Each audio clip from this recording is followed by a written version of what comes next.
Well, a sudden about-face from the New York mayor's office. On Monday, Mayor Bloomberg suggested that the Times Square bomb attempt, this is before we knew who was behind it, could have been the work of certain right-wingers. If I had to guess 25 cents, this would be exactly that. Somebody who's homegrown, maybe a mentally deranged person or somebody with a political agenda that doesn't like the health care bill or something. It could be anything. Someone who doesn't like the health care bill. Well, on Tuesday, after finding out that the suspect was from Pakistan, was not somebody who had feelings necessarily about the health care bill, he did not apologize for those remarks. Instead, he said this. I want to make clear that we will not tolerate any bias or backlash against Pakistani or Muslim New Yorkers. Well, joining us now, Jennifer Miller-Wise-Dyke. She's a former Bush-Cheney 04 spokeswoman and former Bill Clinton pollster Bernard Whitman. All right, Jennifer, so the mayor, very, very concerned about being politically correct yesterday, not so much on Monday. No. I mean, I think the irony was probably lost that he doesn't want anyone to be biased against, of course, unless they're right-wingers who didn't support, like me, didn't support President Obama's health care package. And he wasn't alone. There was a pattern of people over the past couple of days who've been pointing towards anyone from people who are involved with the Tea Party or people who are on the right side of issues who they think, this possibly could have been linked to this bombing. I mean, it is incredibly irresponsible that people would get out and suggest things before they have any of the facts. And beyond that, to downplay this threat, this real terrorist threat that has existed since 9/11, and to try to play politics with it at some level is really just disgusting. Bernard, what was the mayor thinking? Why even comment on it before we know? The last thing that anyone should be trying to do is score political points off of what could have been a horrific act. And I think we owe the mayor a great deal of credit for putting together an extraordinary police force under Ray Kelly that has kept New York safe for 8 years. And my thanks go out to the T-shirt vendor and the policeman and the bomb squad that prevented this horrible attack from occurring. Now, having said that, we have to be clear. The mayor never mentioned the Tea Party. And in fact, he said it could have been anything.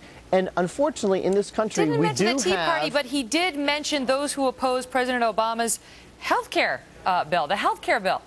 Yes, and unfortunately in this country we do have a history of domestically grown terrorism, whether you talk about the guy flying in a plane into the IRS building, whether you talk about the Weather Underground. Why did he mention people who, are animal rights activists? Or, he specifically targeted one group. He mentioned one element, which has been in the news lately, and said, it could have been anything. And I think to try to... It could have been anything wouldn't have been a problem. It's the fact that he did then mention something. Megan, you're being unfair. That's exactly what he did say. He speculated on one group. I'm asking you about his language. Go ahead, Jennifer. I mean, do I overstate the case? Listen, if he had come out and said it could have been anything, this wouldn't be news. The problem is he said specifically about this one group, it could be them. It could be people who oppose the health care bill, which according to the polls was more Americans than not, all the way up to the vote.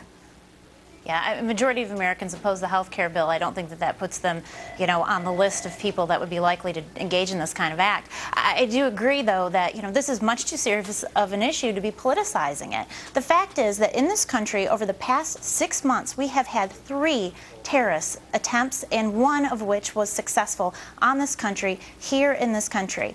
And what we're doing instead of what we should be doing, which is talking about why we don't have the intelligence that was necessary to try to prevent these attacks from ever even getting to the place that they got to, we have people out there speculating about who it could be. I agree, this was great that the New York City Police Department and others were able to so quickly turn around and capture this person. But the real issue here is how they were even able to get down there and whether or not we are collecting the kind of intelligence we need to prevent people from being able to get as far as we had that debate an hour ago. I mean, what we're concerned about here is Mayor Bloomberg's comments and others like them, Bernard, because while the mayor may not have singled out Tea Partiers, others did. I mean, there was speculation online at The Nation, which is a left-leaning publication. This guy, Robert Dreyfus, who used to work for Rolling Stone and others, says, look, it may be that this Pakistan-based Taliban has quietly established a Connecticut franchise while we weren't looking, but it seems far more likely to me that the perpetrator of the bungled Times Square bomb plot was either a lone nutjob or a member of some squirrely branch of the Tea Party, anti-government far right. Well, as it turns out, Robert, wrong again. But, Megan, I think you would have to agree that I am certain the police and the FBI went through many, many theories and many, many leads in this case and had to consider a whole range of different ways that this bomb could have found its way into Times Square. Right. Now, fortunately, one lead in one theory did prove out to be true. That's what we should be celebrating. And I also happen to commend the mayor for saying, you know what, we are not going to tolerate in this city, nor should we in this nation, discrimination or racial profiling against Muslims and Pakistanis because listen, the we're all on the Pakistanis same page happen there. to be Nobody wants to responsible see for that. this. Nobody wants that's not the issue that he said that. It sounds a little hypocritical when he targeted the investigators were not the people here. out there speculating. I mean, for the record, the investigators were not the people. The FBI and others in the intelligence community were not the ones out there speculating. They were the ones doing their work, and the reason that they were able to so quickly capture this person is because of the VIN number that was on the underside of the motor. And so while that was happening, exactly, you had other people that are out there throwing out all sorts of allegations. But that's exactly what police do, is speculate on theories and follow them up. Bernard and Jennifer, thanks so much. Thanks.